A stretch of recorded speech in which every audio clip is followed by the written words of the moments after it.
Welcome, everybody. My name is Ben Gidley. I'm a research associate at the Birkbeck Institute for the Study of Anti-Semitism. Our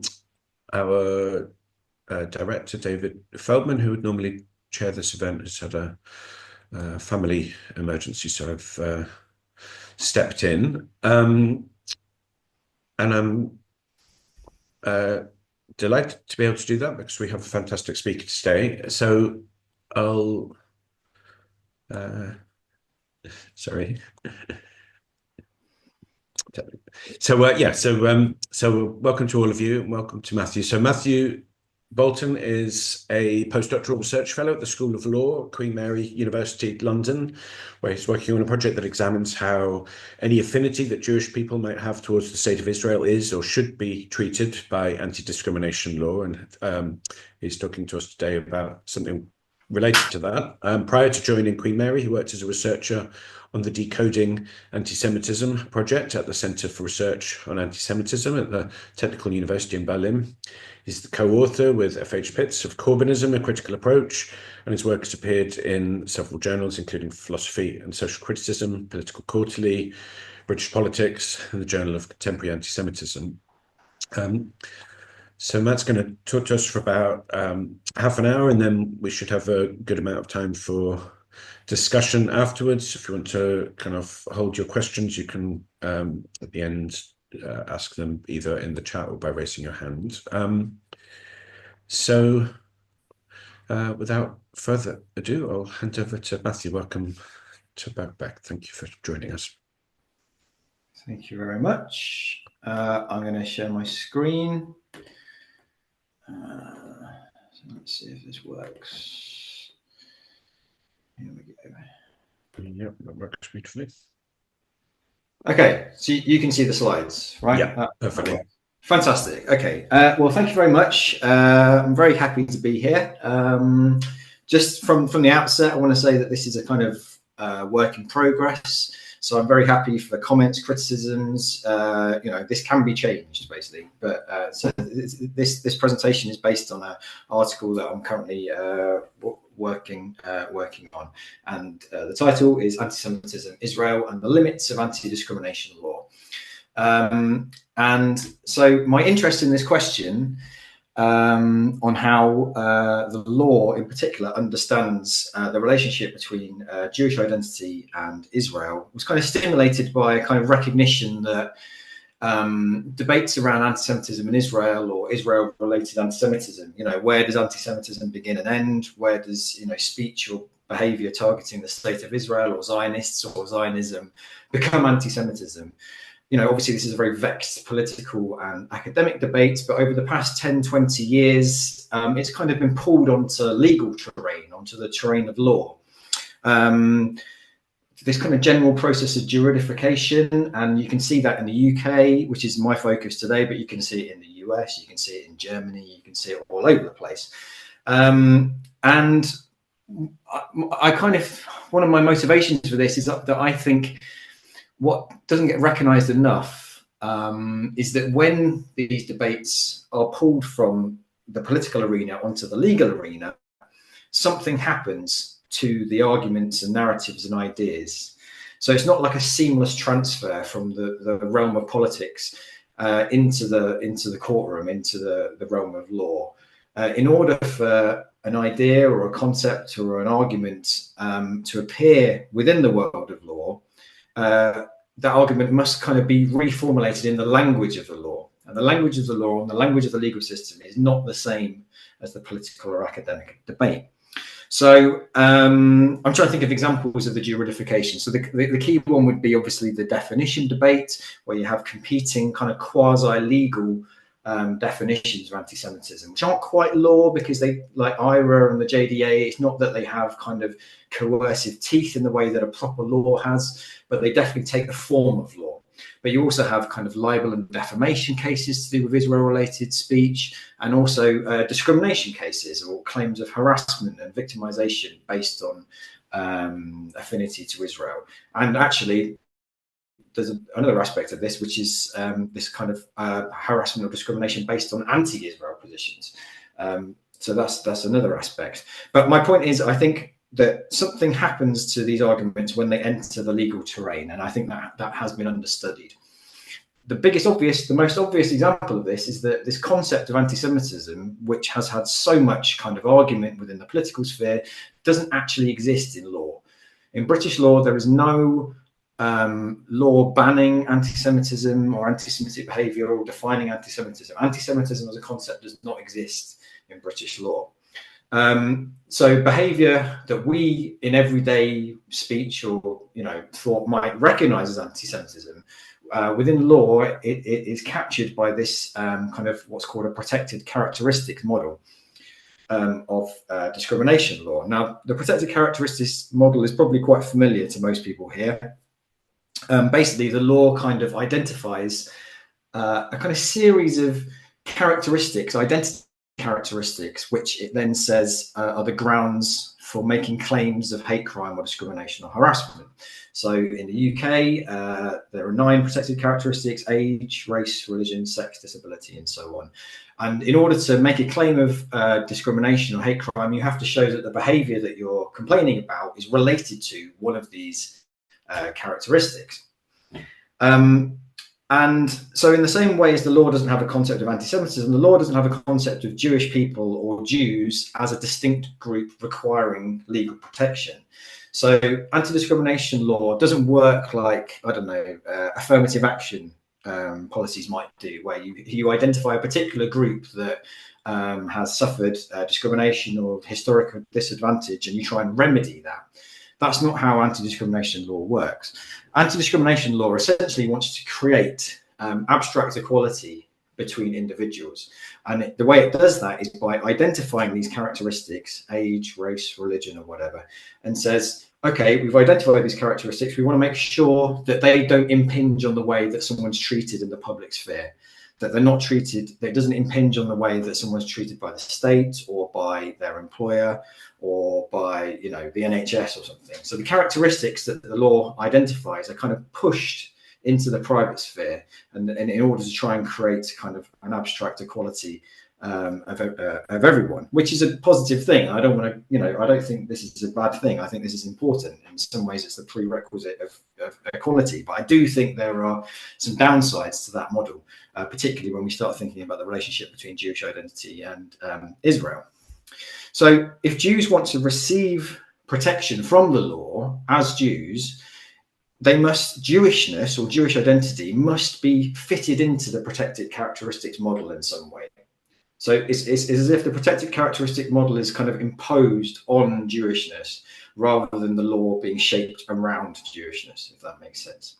And then subsequently, if you want to talk about Israel-related anti-Semitism, for that to appear in the law, you have to show that Israel is connected to Jewish identity as a protected characteristic. So what that means is, in order for the law to get to the starting point of the political debate around anti-Semitism in Israel, there are 2 steps which have to be completed first before you can even get to the question of, is this behaviour Israel-related anti-Semitism or not? First of all, Jewish identity must fit into the protected characteristics framework. Once that's done, Israel then has to be understood as being connected to or related to Jewish identity as a protected characteristic. And only once that step has been completed can you then start making legal decisions, judgments about whether this or that form of speech or action does constitute discrimination or harassment on the basis of Jewish identity. And my argument really is that I don't think these first 2 steps have been kind of adequately formulated in law. They haven't really been dealt with properly. And I think this failure to deal with Jewish identity as a protected characteristic and Israel as related to Jewish identity as a protected characteristic is impinging on the way that the law understands questions of Israel-related anti-Semitism or discrimination or harassment based on Israel-related speech. Okay, so in what follows, I'm going to go through, concentrate on these first 2 points and kind of leave the third point, which is essentially the definitional question, the one that has all the controversy. I'm going to leave that one aside and just concentrate on the first 2. So how does Jewish identity, how is that fitted in as a protected characteristic? It's helpful to just to quickly trace the history of protected characteristics in British law, and this may be familiar to some people, but it's worth going over again. So the notion of protected characteristics kind of emerges with the Post-War Race Relations Act, 1965, 1968, 1976. And those three acts were kind of subsumed into the Equality Act of 2010. And the Race Relations Act is very well known, was kind of, their motivation was kind of a response to the discrimination faced by migrants coming from former British colonies, coming over to the UK to work, so mainly from the Caribbean and from India and Southeast Asia. And the discrimination was kind of understood as primarily being kind of colour-based discrimination, based on kind of colour, black-white relations, essentially. And so initially, racial group was the only protected characteristic that existed in British law. And racial group was defined, and this is the definition from the 1976 Act, which was carried over into the Equality Act. It was defined as a group of persons defined by reference to colour, race, nationality, or ethnic or national origins. Now, as D.D. Herman shows in a fantastic book called An Unfortunate Coincidence, where she kind of traces the treatment of Jews by discrimination law throughout this period, Herman kind of points out that actually the figure of the Jew, the idea of the Jew, was mobilized by both opponents of the Race Relations Act and proponents of it. So people would say, we do need race relations acts because, you know, look at the way that Jews were treated by Hitler, right? And then the opponents of the acts would say, well, hang on, if you ban kind of racial discrimination or discrimination based on national origins, that will force Jews to employ German cleaners. And that was a kind of seen as a reason why you shouldn't do it. But Herman points out, even though the image of the Jew was kind of used constantly within these debates, it was not at all clear whether Jews were actually covered by the Race Relations Act at all. Did Jews fit into this category of racial group? There was no real clarity around the meaning of ethnic or national origins either. And so essentially it was left up to the courts to make that decision about whether Jews would be covered and what the meaning of ethnic origin might be. And it wasn't until 1983, so 20 years or so after the first Race Relations Act, where it was finally, the courts basically decided that Jews were to be included in the category of ethnic group and therefore the category of race. And that was in this quite famous case, Mandela versus Dowell Lee, which funnily enough had nothing to do with Jews at all. It was to do with a Sikh boy who had been banned from his school for wearing a turban, and he said he'd been discriminated against. And then the case kind of turned on whether Sikhs were an ethnic group and thus covered by the Race Relations Act, or were they a religious group who weren't covered, because religion wasn't a protected category until 2003. Anyway, to cut a long story short, it was eventually decided that Sikhs were an ethnic group and he had been discriminated against. But throughout the case, the kind of lots of comparisons were made between Sikhs and Jews, and the idea was that Jews were, of course, an ethnic group, and the question was whether Sikhs were too. And in the judgment, Lord Justice Fraser, he basically set out a definition of ethnic group, which is still the one that's used in law today.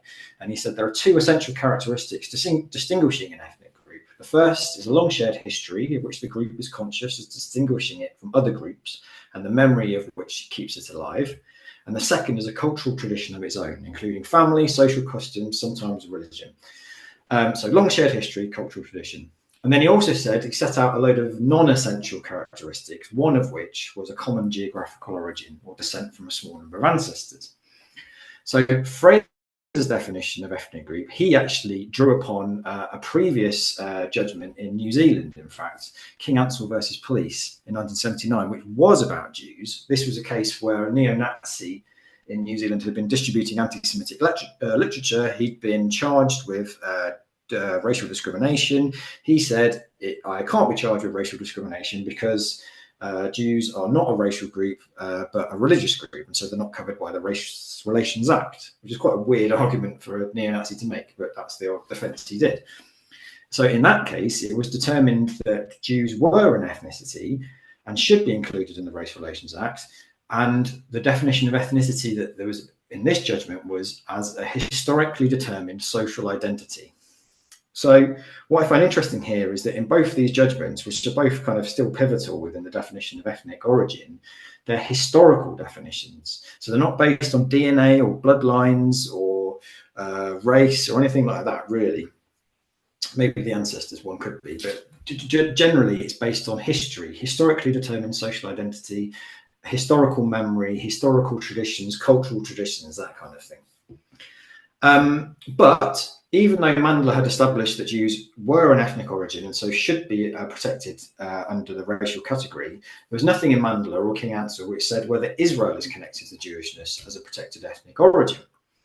The only legal case since then which has looked at this question head on, whether an affinity to Israel or a connection to Israel is part of Jewish identity as an ethnic origin, is the case of Fraser versus University and College Union, which is pretty, I guess, might be well known to a lot of people here. Perhaps some people here participated in it. It was a very kind of, at the time, it was a very big case.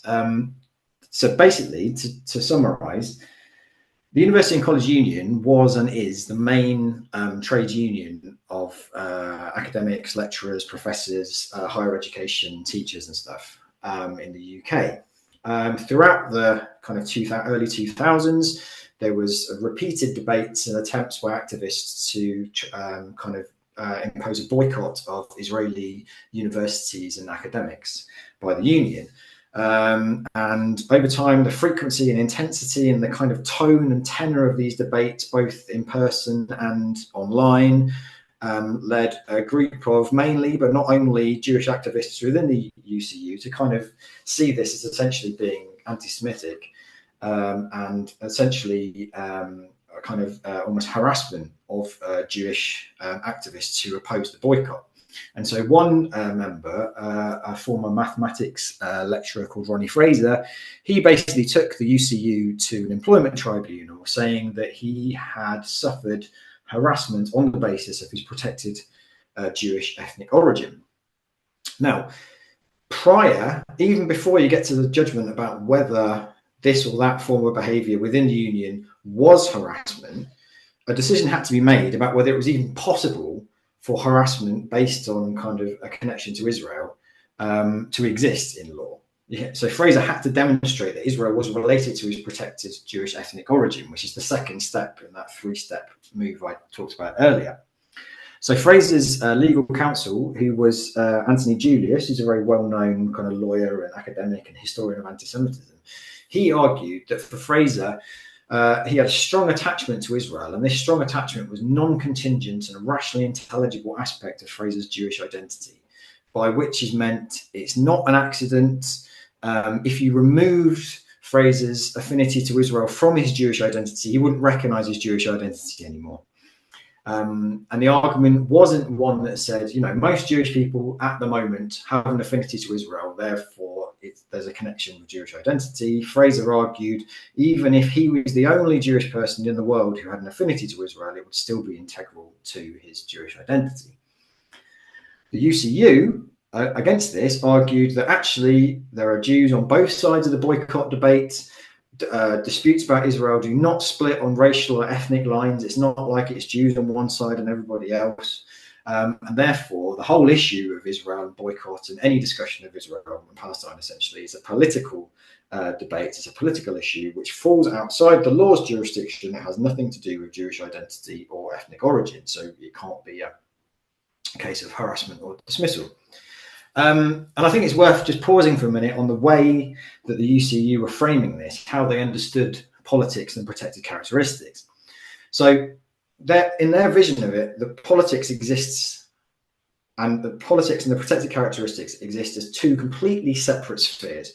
Politics is over here. It's a public space in which abstract subjects who are kind of unencumbered, to use a political philosophical term, unencumbered by any kind of identity, baggage, cultural history, tradition, or whatever. In the realm of politics, you choose your ends, you choose your goals, you discard them, you pick up again, you reflect upon them, you change them as an abstract subject. And then on the other side, completely separate to that, is the protected characteristics, which are fixed, immutable, they're private. They don't develop. You don't reflect upon them. They just are. And the role of anti-discrimination law is to keep the two spheres completely separate. You don't want the protected characteristics impinging on politics. Now, I think that's actually quite an accurate reflection of what anti-discrimination law at a structural level, how it actually works. And I think that's a problem. And so because for the UCU, any affinity that a Jewish person might have towards Israel is essentially understood purely as just one more political choice made by an abstract subject. It's essentially the same as choosing to vote for Labour or Conservative, or choosing to be in favour of higher taxes or lower taxes. That's essentially how they understand it. It has nothing to do with identity or protected characteristics. And the phrase the judgment in that case essentially upheld the separation of politics and identity that the UCU put forward. The judge said, a belief in the Zionist project or an attachment to Israel is not intrinsically a part of Jewishness. Therefore, there's no such thing as Israel-related anti-Jewish hate crime, discrimination, or harassment. And any attempt to try and make an argument that actually, no, an attachment to Israel is connected to Jewish identity in some way was characterized by the judge as an impermissible attempt to achieve a political end by litigious means. And essentially what the judge is saying is that by saying there's a connection, there could be a connection between Israel and Jewish identity, or you're undermining the entire logic of anti-discrimination law by kind of destroying this kind of firewall, if you like, between politics and the protected characteristics. During the case, Anthony Julius tried to challenge what he called this kind of false binary between politics and protected characteristics, and said, you know, hostility to Israel engages Jews in conventional political terms, but it also engages them because an attachment to Israel is an aspect of their identity. Doesn't mean that it's less political, it makes it more complexly political. And I really like this idea of complexly political, and as a contrast to the kind of abstractly political, this abstract notion of politics that the ECU were putting forward and that I think the law upholds at the moment. And Julius argued that the sense of connection with an affiliation to Israel, to Jewish people, derives ultimately from a sense of importance in the context of Jewish history, and particularly the persecution of the Jewish people of a Jewish state. So I think here, again, I'd like to emphasize that what Julius is arguing here is that it's the relationship between Jewish identity and Israel is a historical relation. It's a historical, in the context of Jewish history, he says. And I think we can contrast this historical understanding from both the political understanding, which is the UCU's position, and what I kind of term an ontological position, which I guess you could kind of understand as being the kind of classically Zionist position. So the political position says, you know, Israel is all about politics. It has nothing to do with Jewish identity. Jewish identity is over here. It's fixed. It's essentially private. It doesn't change. It's immutable.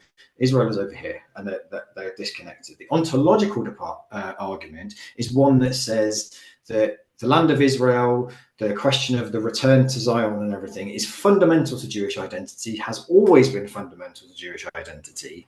And so it's not political either, right? It's always, you know, the notion of Jewish identity and the kind of horizon of the land of Israel, or the return to the land of Israel, are one and the same thing. They're identical. So even they oppose each other, the political and ontological positions both agree that Jewish identity is impervious to politics or historical development, but they do so for different reasons.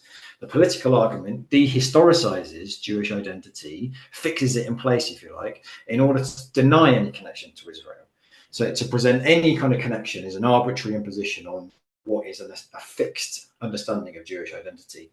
The ontological position also dehistoricizes Jewish identity, but does so in order to affirm the connection to Israel. It says that an affinity to Israel, or the idea of Israel, has always been inherent to Jewish identity. It's never changed, right?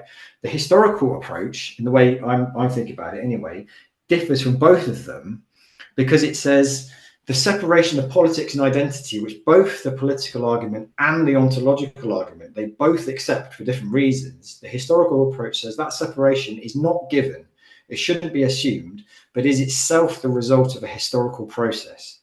And it's only by understanding the historical process that led to that separation that the actual connection between Jewish identity and the state of Israel becomes visible.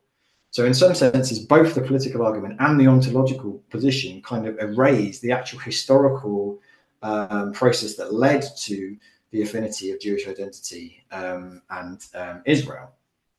So to try and think about this a bit more, I turned to the work of Shlomo Avineri, and especially his book, The Making of Modern Zionism, where he kind of pushes back against the ontological position, which says, you know, Jewish identity has been kind of defined by this kind of horizon of return to Zion, you know, forever. And he says, yes, that's kind of true. That is kind of true. But what the ontological position can't explain is why Zionism, as an actual political movement, which had real support, why did it only emerge in the 19th century? If it had always been, you know, part of Jewish identity throughout 2,000 years, why is it only in the 19th century that Zionism emerges? And why is it when it does emerge, it emerges as a political and secular movement rather than a religious one?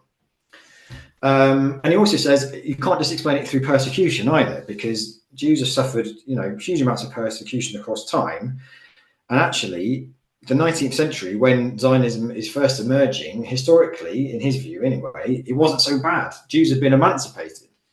And so he says, and even if it was a response to persecution, it might be easier to escape persecution by going to North America, go to South America, go to South Africa, go to England, as many people did. Why go to the Middle East, which was a much more difficult option at that point?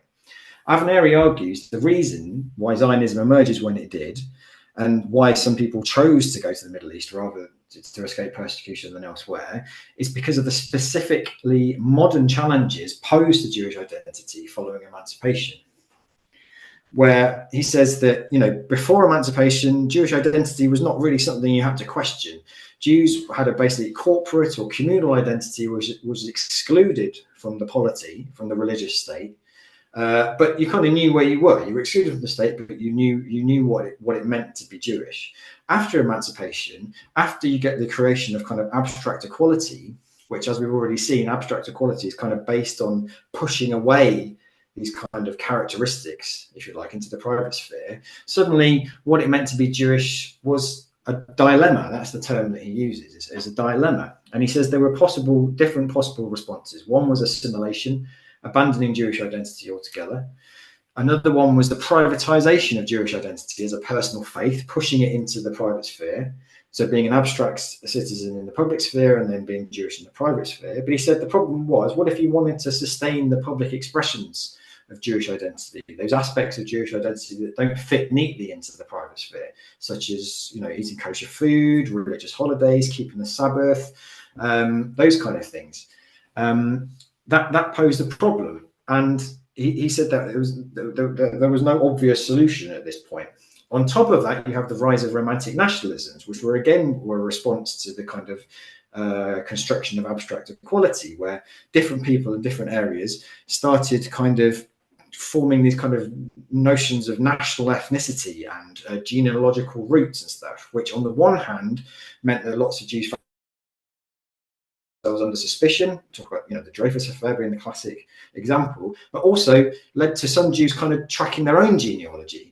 And Avineri says that's why you get Hebrew resurrected as a kind of non-religious literary language at this point, along with Zionism, because there's an element of Jews kind of looking at their own genealogy. So the argument is that Zionism offered another response to this, which was actually, if we create a Jewish polity, a Jewish state, there's a way in which these kind of fragmented aspects of Jewish identity, you know, abstract politics, concrete ethnic identity, religious faith, can be reconstituted in modern conditions. That was the kind of promise of Zionism, the positive promise, as well as the kind of escape from persecution, that you would allow the full expression of Jewish identity without hindrance or fear. And then alongside this, a lot of the early Zionists thought that by creating a Jewish state, you would actually support the existence of Jews who didn't move to Israel, who wanted to carry on living as national minorities elsewhere, but they would be supported by having representation at an international level. So there's a kind of cosmopolitan element to the Zionist project at this point. And actually, you know, the absence of any state representation of Jews as Jews at an international level, you know, certainly I think contributed to the capacity of, the Nazis and the Holocaust and all the things that happened, because there was no representation of Jews as Jews. And so the argument is that through the formation of Zionism as a response to these specifically modern challenges to Jewish identity, and then the formation of the State of Israel, this all amounts to a fundamental change in the status and self-perception of Jews everywhere, not just the Jews who exist in Israel, because you have a transformation from what had been a historical stateless diaspora, kind of defined by this notion of exile, if you like, to a historical state-linked diaspora. And even though there is no, every single Jewish person will have their own individual relationship with Zionism and Israel, there's no one fixed way in which Jewish identity relates to Israel, and it can change over the course of someone's lifetime. If you think about it in this way, it's a kind of world historical shift in Jewish identity, in which, like it or not, Jewish identity has to be understood in relationship to a Jewish state once it's been established. But the issue is that the significance of Israel and Zionism to Jewish individuals is only comprehensible through the historical development of modern Jewish identity, right? It's Zionism as a response to a process of fragmentation that's historically specific, and you cannot understand it by focusing on one element of it, but just the abstract politics, or just the ethnicity, or just the religious faith. You need to think about all of them, how they relate to one another. And the point here is not that Zionism is the only possible option, or that it was the correct one, or that that there might well have been a different route. The point is that Zionism was a road that was built out of the component parts of a fragmenting Jewish identity, faced with the challenges of modernity. It's not something that's imposed from the outside; it's built from it. And then, so the problem is, if you think about it in this, if you think about Zionism in this terms as being emerging from the fragments of Jewish identity and modernity, then anti-discrimination law, what it tries to do to separate politics and identity, essentially reproduces the fragmentation to which Zionism was a response. Possibly for the best of intentions, but that's what it does. Whereas I think a more productive way would be to try and kind of redeem the promise that's held within this notion of ethnicity as a historically constituted social identity. Because if you think about Jewish identity as historically constituted social identity, I think only then can you really see the historical connection between Jewish identity and Israel. But I also think it helps contextualize the intra-Jewish debate around Israel and Zionism, i.e. it is true that there are lots of Jewish people who do not understand their Jewish identity as being related to Israel. That's true. And if you understand that relation is historically constituted, you have to accept the possibility that at a certain point that relation may not exist anymore, because it can develop further.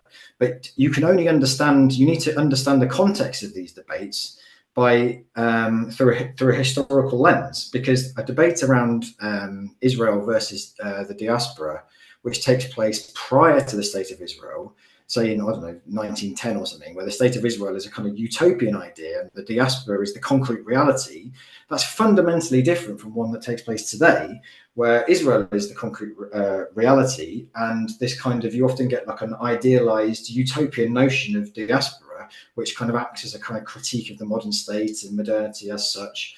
That's such a fundamental transformation of horizons. The idea that Jewish identity remains the same throughout that transformation, untouched, seems totally inadequate to me. But that's the way that the law kind of approaches it at the moment. So I think the challenge for the law, and I don't know whether this is possible with the structure of anti-discrimination law as it is can the law face up to the open-ended complexity of Jewish identity? Can it understand Jewish identity and the relationship with Israel without kind of rejecting wholesale any connection to Israel and saying, oh, it's all just politics, it's got nothing to do with identity, but also without assuming that Jewish identity is wholly constituted by that connection? Can it understand it as part of the historical development and the ongoing historical development? And my conclusion is I'm not sure it can, but yeah. Anyway, thank you very much. Thank you so much, Matt. That's fantastic. We've got 25 minutes for discussion, and I see already three hands that were that were raised. Two of them disappeared. Maybe go straight to Richard Cafton's question. Richard, if you want to. Good afternoon, Ben, and good afternoon, Matthew. Thank you very much for an excellent presentation. With what's going on in the world and throughout Europe and Western Europe and the United States, specifically after the 7th of October, there's a lot of discussion over the margin between anti-Semitism and anti-Zionism, which you didn't cover it specifically in your presentation just now. But looking at the Race Relations Act and looking at the reality, when does anti-Zionism morph into anti-Semitism? Thank you, Richard. Maybe we've got a couple more hands. If I maybe take a second question as well from Zalman, and then if you answer a couple, and then we'll take another round. So, Zalman, do you want to? Yeah, thank you. This is really insightful and interesting. I'm on the American side of the Atlantic, but I am curious because I'm sure that you're more familiar with the UK than with America. I'm really interested in let's call them comparator cases. So what would be most analogous to the example of anti-Zionism in, let's say, the workplace or some other context that's covered by anti-discrimination law? Have you found any that are strikingly similar to this hypothetical, let's call it, and how courts come out? How do they think through these questions that you're raising? Thank you very much. So, Matthew, the two questions on anti-Zionism versus anti-Semitism and analogous cases. And then go ahead. Big questions. I mean, yeah, when does anti-Zionism morph into anti-Semitism? I mean, that's the question, isn't it? I don't know. It varies, basically. It depends on the context. It depends on who's saying it. It depends who they're saying it to. It depends, one phrase in one context could be not anti-Semitic at all. Put that phrase in another context, it could. So it has to be contextual. I think what I'm trying to argue here, though, is that in legal terms, I don't think that the law has dealt with the first two parts adequately. The connection to Israel and Jewish identity, and then because of that means it's kind of failing to really, and it hasn't set a proper framework where it can make a proper judgment over whether this or that statement counts as anti-Semitic. Because I think you have to understand the relationships of Jewish identity in Israel in a historical sense before you can really make a further judgment on whether particular statements or actions constitute anti-Semitism. I mean, that's not a great answer, but that's basically what I'm trying to do here. And I'll just to anti-Semitism. That's a really interesting question.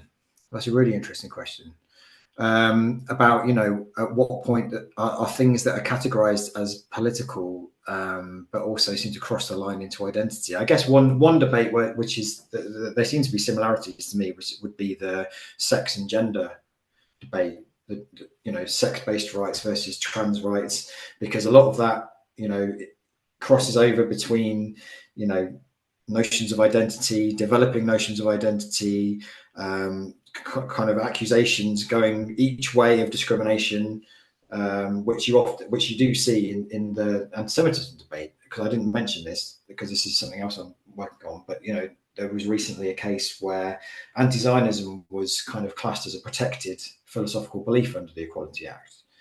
And that someone, a professor, was alleged to have been discriminated against on the basis of his anti-Zionist beliefs.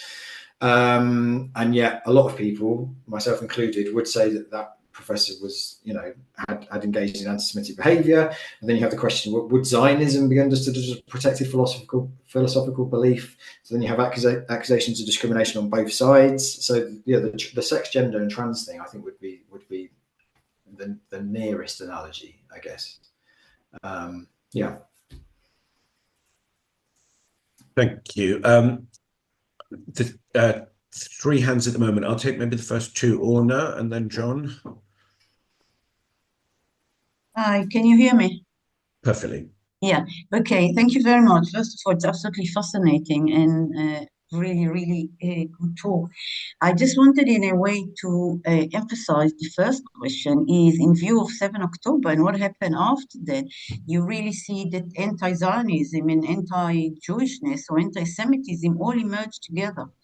And is there a way, actually, if a way, especially in Britain, for the law to be more protective against this kind of violent and anti-Semitism, which is only wrapped in anti-Zionism, but it's actually deep anti-Semitism? And what is the way forward, actually, to protect also Jewish students who are just being, kind of chased because they are Jewish?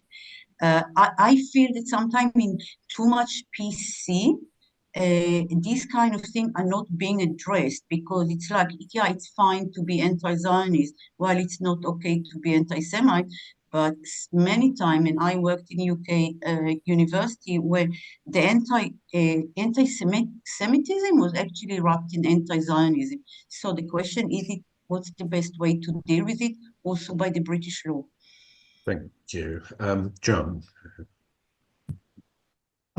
Yeah, thanks for that fascinating analysis. I'm wondering whether part of the difficulty here isn't whether the law can develop the right concepts, but it seems to be, can the law actually keep up with history?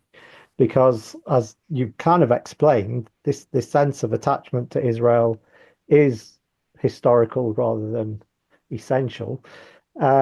And I mean, this is only kind of anecdotal experience at the moment, but it seems to me as if there is a shift both within the Jewish community in terms of generations who feel a close attachment and those who don't. So younger generations feeling less of an attachment. And I believe that's more strongly indicated in the US. But I've even, again, anecdotally see it in the non-Jewish community as well, in terms of kind of an older generation seeing, the sense of there being a state of Israel in terms of their historical experience, and that being less immediate for a younger generation who, just don't see why we can't all get along nicely or something like that. So basically, are you trying to kind of analyze a conceptual framework that itself is just not able to keep up with historical change?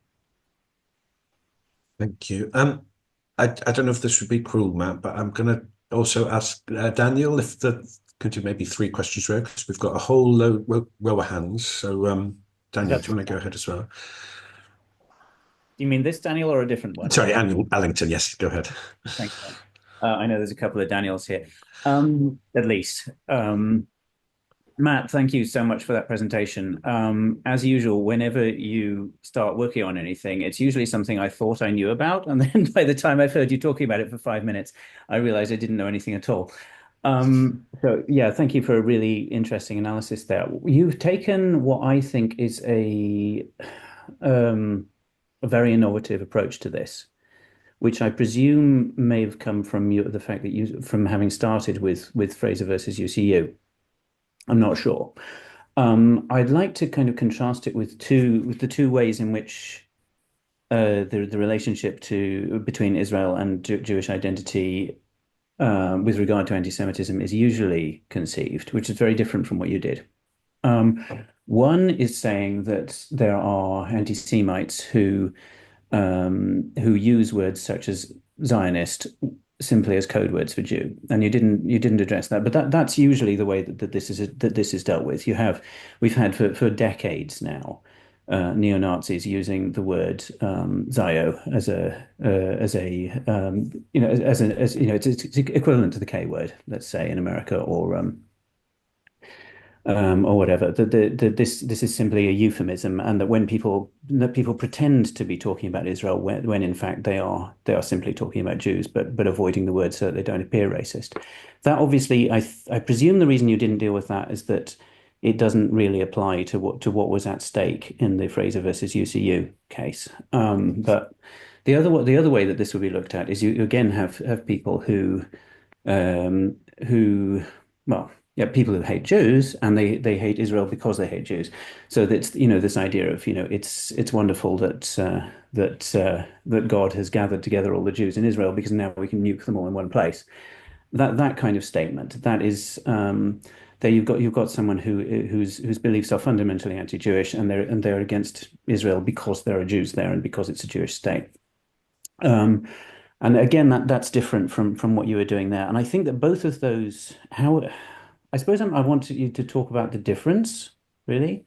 And about, I guess the reason why you focused on what you did is because neither of those applies to Fraser versus UCU. But I think that both of those would sort of survive, even if it was decided that, that the judgment even if you were to, which I can see you don't want to be the conclusion, even if it were to be concluded that the conclusion of the Fraser versus UCU case was incorrect, and that there really is no connection between Jewish identity and the state of Israel, both of the things I'm talking about could still be recognized as anti-Semitic, I think. So yeah, just throwing all of that out there. Thank you. Apologies for very complicated. Matthew, I should give you a moment to compose yourself. There's a question about kind of whether the law can do this, the question about whether it's history rather than Jewishness specifically that the law can handle, and there's Daniel's question about these two alternative ways of seeing it. I mean, okay, so the first one, which was, I could maybe I just boil it down to kind of like Jewish students on campus and stuff, because that's something I've been thinking about. I don't know whether anti-discrimination law is the best way of dealing with it,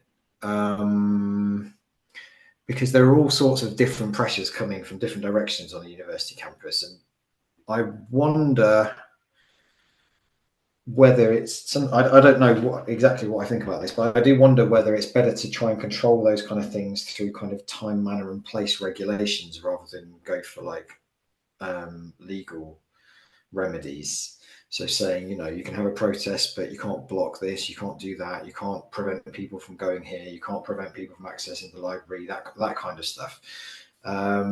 Because I think as soon as I think because of the way the law frames these issues, I think it's a lot more complicated to bring the law into it from a kind of discrimination point of view than from a kind of regulation point of view. That's one way of thinking about it. Can the law keep up with history? I don't know. This is the question. This is the conclusion I got to, and I wasn't really sure whether, on the one hand, you have this kind of definition of ethnicity, which I think is very interesting, and is historically determined social identity based on traditions and historical memory, which by definition is ongoing and reworked and reformulated, and I think that's a very promising understanding of ethnicity. But then how that fits into a kind of legal architecture, which does need a bit of clarity, because that's how the law works, right? You do need to have kind of more clear-cut definitions, I guess. But this is a constant tension within any, not just to do with anti-Semitism or racism or whatever, it's any kind of law, this tension between the need for general principles and kind of particular examples. So I think there's a tension even within the law between this kind of historical understanding of ethnicity, which by definition has to keep recognizing the potential for change, and the need for a kind of fixed principles. I mean, the problem with the shifting opinions on Israel and stuff. I mean, I do think we want to be careful about overestimating how big a shift there is. Because I do think there are more Jewish people who are who are separating themselves from Israel or whatever, but I still think it's a minority and it shouldn't be held up as kind of as a normative thing. But yes, the law has to recognise that, but it has to recognise that those debates are taking place on the terrain of Jewish identity itself. It's not a separate debate that's happening in this kind of abstract political sphere that has nothing to do with Jewish identity, which is the way it understands it at the moment. So I think recognising that it is part of this historical ongoing development would be at least the first step to try and deal with this. Daniel's question about, the problem is, I think that the way that discrimination law and hate crime law, all of this stuff works, is that it's based on a protected characteristics model, right? And so for the law to recognize Zio as a code word for Jew, I think you'd have to recognize that there is a connection between the way that Zionism is understood, both positively and negatively, and Jewish identity as a protected characteristic. I think that's the way that the law would have to. I don't know if that, I might be wrong. I could be corrected, but I feel like that's the way that all of the work, the anti-discrimination law, anti-harassment law, anti-hate crime law, works on the basis of the protected characteristics. So you have to go through this process of establishing the connection. And for example, I didn't bring this up, but the Labour report, the EHRC report into the Labour Party, I actually think now, looking at it, as much as I agree with its basic conclusions, legally, I think it's quite an odd document because it doesn't really use the language of the law. It basically says we're looking for anti-Semitism in the Labour Party. Well, in equalities law, anti-Semitism doesn't exist. You have to look for harassment based on a protected characteristic. And this was the critique that I think Jewish Voice for Labour made of that document. Which I disagree with their conclusions, but I actually think they have a point with the way that and they didn't flesh out the relationship between Jewish identity and Israel. They basically assumed it in the EHRC report, which is fine, but it doesn't really help you legally because you're not making the argument. You're not making the argument. So I think implicitly, whether it's Zio or people who hate Israel because they hate Jews, still from the perspective of the law, you have to establish the connection between Israel and Jewishness as a protected characteristic. I think that's unavoidable at the moment. Thank you very much. We've got 8 minutes. I've got 4 hands. I'll maybe take 2 and see where we are with time. So Shuli and then Karen. Hi. A couple of questions which are, I guess, slightly sidestepping your debate, but referring to things that you have mentioned. It seems to me there is a perfect position whereby people can criticize Israel without being considered anti-Zionist or anti-Semitic. And I think there needs to be space for that. I think what also hasn't been mentioned is that when things start morphing from anti-Zionism, whatever that means, when you refer to anti-Zionism, into anti-Semitism, I think one way of identifying that is to distinguish between criticism of Israel for things that other countries have done similarly, but have not been criticized for. In other words, when Israel is singularly identified for actions that are not exclusive to Israel, but for which other countries have not been either prosecuted or criticized in that way. And I wondered what you thought about that. Thank you. Karen. Oh, can't see me properly. Sorry about that. Thank you. Yeah, so thank you, Matt. That was really fascinating. And I have a question pertaining to HEFSA, the Higher Education Freedom of Speech Act, which of course is not mentioned in your presentation, and this may well not be the right forum, but given what I'm struck by is the inadequacy that you point out of the law to help us think satisfactorily about Jewish identity and the connection to Israel and anti-Semitism and anti-Zionism and everything else, although it's mainly those things.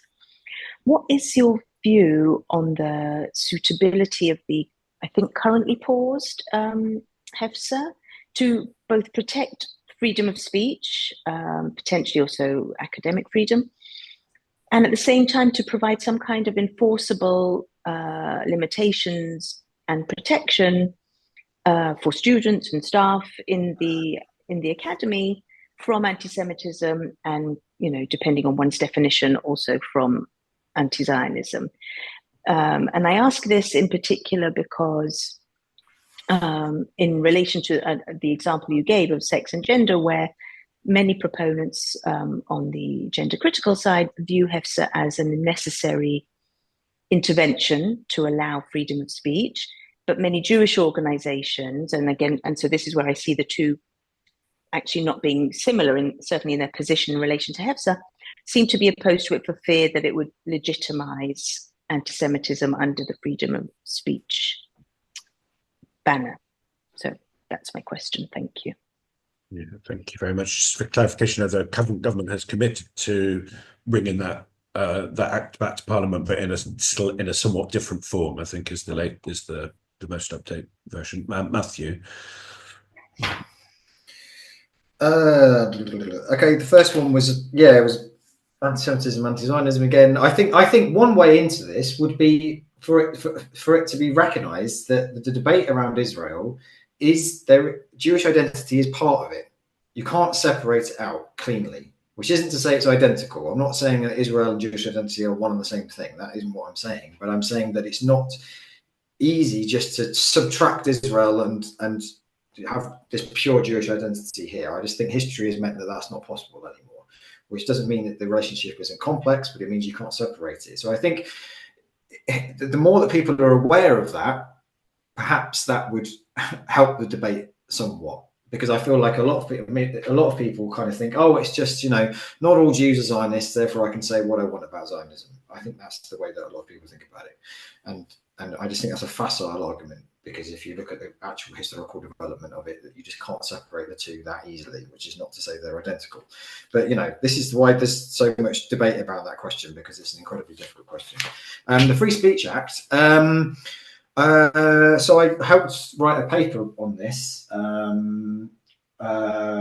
last year. I actually ended up coming to the conclusion that I think the Free Speech Act is quite important to protect Jewish staff and students, which is a different conclusion than the Jewish Union of Students and stuff. Union, what's it called, UGS, say, because I actually think within a lot of university campuses, particularly certain departments, politics, sociology, or whatever, it's very difficult to make anything but a radical anti-Zionist argument. If you try and have a meeting that isn't radically anti-Zionist in a lot of departments and a lot of universities, you'll face protests. You'll have people coming in to shout you down and stuff like that. You'll have, I've seen videos of students trying to walk into the meeting room surrounded by protesters waving things in their faces and all of that kind of stuff. So I actually think having really strict protections on free speech and consequences if universities don't uphold that could, in the long run, actually be beneficial for those people, not just Jewish students, anyone who isn't totally on board with the radical anti-Zionist line, in the same way, actually, as the trans and sex and gender debate, whereas a lot of people found that if they weren't totally on board with, the most radical whatever the opposite of the gender critical position is, they found themselves shouted down. So I think actually the free speech thing is actually quite important, even though, because at the moment it's quite bad in universities at the moment, So I don't think having extra protections of free speech in the long run, I think it will be beneficial. So a huge thank you to our audience, to people who asked questions, to the people that were unable to ask questions, and in particular to our excellent speaker, Matthew Bolton. So thank you all for joining us. It's a round of applause.